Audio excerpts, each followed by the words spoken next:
سلام خدمت شما دوستان عزیز. آموزش سنگ پله که کار شده شمشیری اول ورودی، این شمشیری دومه. 4 تا شمشیری هست که برای پشت بام برسه یا 2 طبقه است.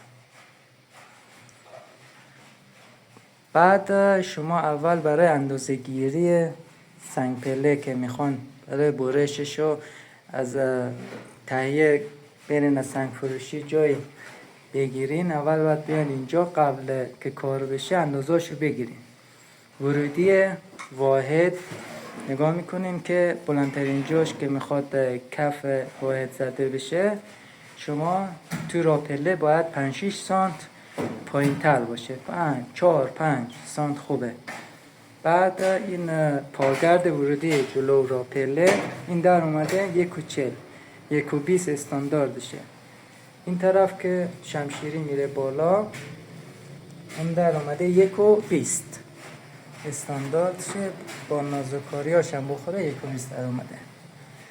بعد برای اندازه گیریشو بگم، شما اونجا که ترازتون مشخصه که چی میخواد بخوره، از اونجا لیزر تراز میندازین میاد اینجا که ورودی پله اولتون میخوان کار کنین، یه خطی میکشین. ما با لیزر زدیم مشخص نیست دیگه، گچ هم کردن خطامون پاک شده. بعد شما طولو تقسیم بر پله‌ای که اینجا همش توی این راپلا 31 دیگه، نهایتش 31. توی راپلا 28-29 میخوره، تقسیم میکنین. بعد این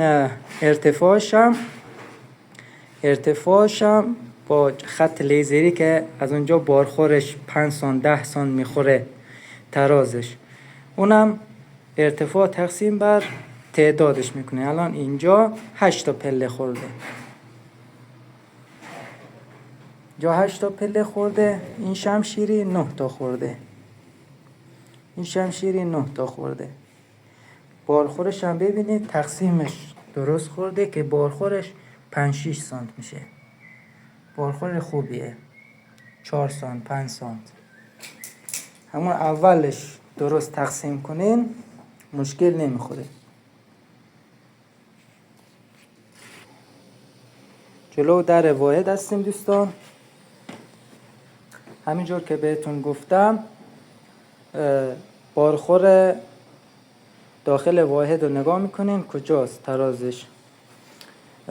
کف راپله که ایسکان میگن، پاگردن میگن، جلو در واحد 4-5 سانت پایین تر بندازین که مشکلی نداشته باشه برای آخر.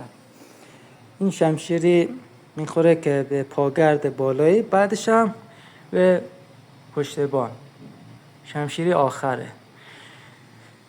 این کار ما از پریروز شروع کردیم، الان هم صبح دیگه.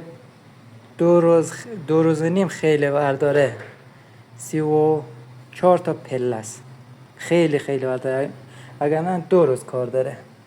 این لچکی هم میگیم کنار پله میخوره. آموزش اونجا هم براتون میذاریم. اول چون اینجا نمیخواست بدنش سنگ بشه تا بالا، فقط یک لچکی با روش یه حاشیه 20 سانتی سنگ میخوره. اونجا هم براتون میذارم تو کانال.